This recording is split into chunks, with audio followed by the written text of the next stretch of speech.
Vinicius Junior, man. This is homeboy is 18. Double H. Double H. Double H. Double H. Double H. Double H. All right, okay, VR. I think that is going to be has been this big talking point of this game. So obviously, I did my best to obviously watch both games. I watched obviously the Tottenham game on the big screen and on my tablet. I watched the Ajax Real Madrid game, and in that first half, I thought that I was going to be receiving some double spaced apologies. When you look at that first half, that is exactly how I thought this game was going to go, because what you saw there was how I thought Ajax would beat Real Madrid.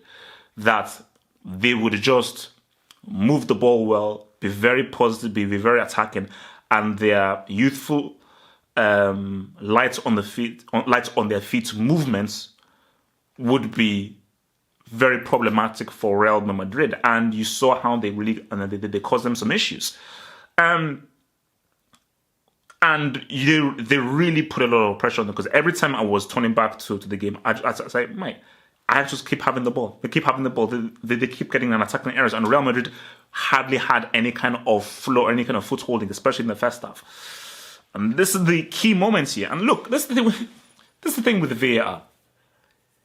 The referee, like, what can be said? If the referee was looking at this thing for about a minute or 2 minutes, you can look at it 3 times, 4 times, in slow motion, 3, 4, 5 different angles. And in his mind, he felt that the Ajax player blocked the line of vision of Courtois.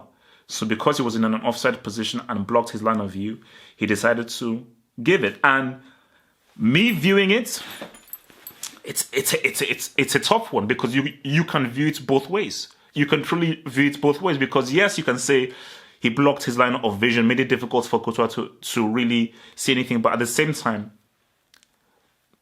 how much did he really block his line of vision, really?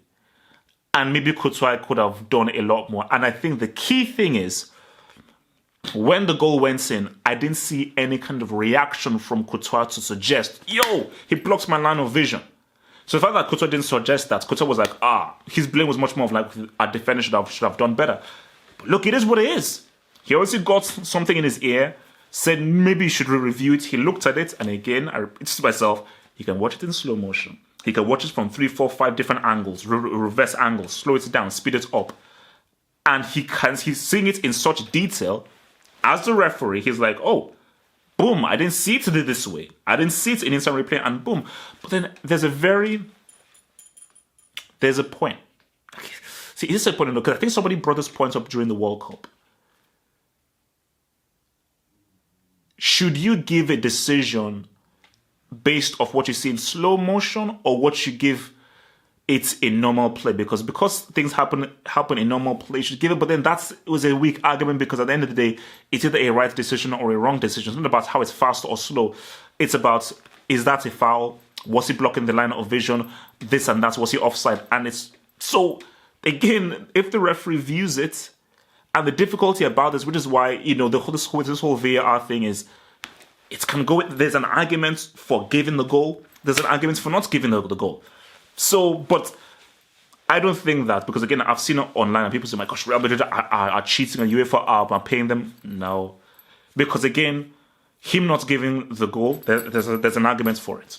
There's an argument for it, because when I look at it, I'm like, as a referee, maybe I'd still give the goal, but a referee not giving the goal, he's perfectly within his right, because there's an argument for it. So, Real Madrid got let off the hook there, because Ajax really hustled them, especially in the first half. And in the second half, man, Real Madrid, man. Vinicius Junior, man. This is homeboy is 18.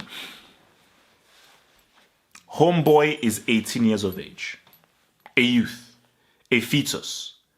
I got told that he gets driven because he doesn't yet have a license, and he gets driven to training each time by Modric and what's his face and Benzema and so forth. He's a youth. He's a teenager. He's a child. He's still learning through the ropes. He's learning how to walk. He's learning how to crawl. He's learning how to speak. But he's actually extremely crucial. That's the scary thing. This guy is actually extremely crucial for Real Madrid. A teenager is a focal point for Real Madrid. And the funny thing is this. Before the game, it's just so funny how these things, you remember these things. So before the match happened, you see how guys are in their training gear and how they're talking to each other. And, Real Madrid were obviously out training, and then there was a conversation that was had between Benzema and Vinicius, and you just saw how Benzema was like really deep in conversation with Vinicius, just, giving him pointers and everything. And how funny it is that Vinicius, for this goal, had the ball, held the ball, cut it on the inside, kept holding, very aware, drawing the Ajax defenders towards him, giving the ball to Benzema, great finish from Benzema. So maybe it's something that they worked on. Benzema giving him advice of like, always look for the pass. I'm always open. I'll always peel out. Hold on to the ball, but if you don't see the shot there, try and give the passing to me. I will always be open for you. So, again, maybe that's something that they talked about and it's worked, and it was a very well worked goal that was engineered, created by your boy Vinicius, finished. Look, that's a damn good finish. Like, look, Benzema can be good. I told you, Benzema can be good, and that finish, right foot, rifling it in, boom, quality, man. Absolutely quality from Karim Benzema. So, for 1-0, I thought, boom, Real Madrid, they have their away goal, they have the advantage. And it was about how can Ajax react, and they reacted. And one of Ajax's best players, Hakim Ziyech, broke off some players, getting the goal, nice breakaway, boom, finishing from close range, and yeah, they really, and because again, I was about to say that why. Because the celebration was quite crazy, because he literally went to the crowd and everybody was in the crowd were basically kissing him, and it was basically just like, it was a very, very exuberant celebration. But I'm saying, wait, why are you celebrating so much for an equalizer?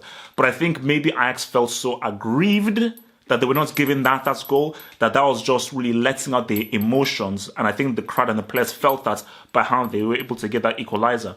So at 1-0, I was like, boom. Can Ajax maybe get another one? Can they really get on the ascendancy? And then for me, Real Madrid, I believe, killed this tie. I feel that they pretty much ended this tie. I think, again, Marco Asensio, who has struggled. He has struggled. He struggled really to hold down a place. He started well, but somehow gone off the ball. And I think Vinicius has taken his place. I think this is a great confidence-boosting goal, because this winning goal, I believe, wins this tie. I think Ajax right now losing at home, conceding 2 away goals. I think Real Madrid going back at home. Speaking of which, they better not get rid of that away goal rule. The away goal rule is one of the best additions that they have to football. So Real Madrid getting that away goal, huge. And Marco Asensio, again, close range, but again, right place, right time. You have to be there. You have to have the movement. You have to have the awareness of the run. So it is still a good goal, but the fact of Marco Asensio getting himself and using his anticipation to get there. And 2-1. And the funny thing about it was that just because I thought it would be a draw.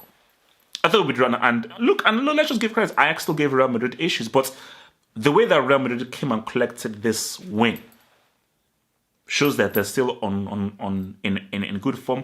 But I just had shades of this is what they've been doing for those Champions Leagues.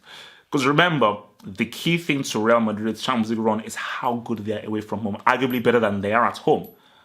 And I think this goes into this whole Real Madrid mentality of like, we're going away from home to win the game.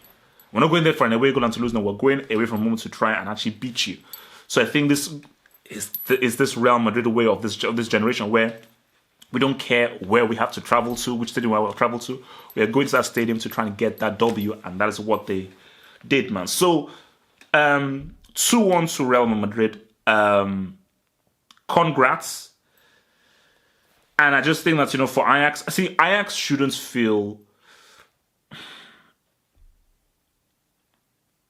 Ajax should feel pissed. Because I was about to say, okay, Ajax shouldn't feel pissed because, look, it is Real Madrid. They're the better team. They're expected to win. But I think if you're those Ajax players, how well they played in the first half, how much issues they caused Real Madrid, how much defending they forced Sergio Ramos and people to do, how much they stretched Real Madrid, how much pressure that they put upon them. And they'll look at that goal. Because they'll say to themselves that 1-0 up, being the team that dominated that first half, maybe they could have gone from strength to strength, getting a second or maybe even a third. So I think they'll feel that, that was a turning point in the game. Like, not being awarded that goal, that was a turning point in the game. I think the issue about that is that, again, I talked about whether the goal was given or not. I swear, I asked the players, they celebrated, they jumped up and down. I announced to everybody in the studio that, yeah, my Ajax have gone 1-0 up. It's crazy. They literally must have been about a minute, 2 or 3 minutes after they've already celebrated. I said, oh, hang on, I'm actually going to look at VAR and look at the screen. For me, that is annoying.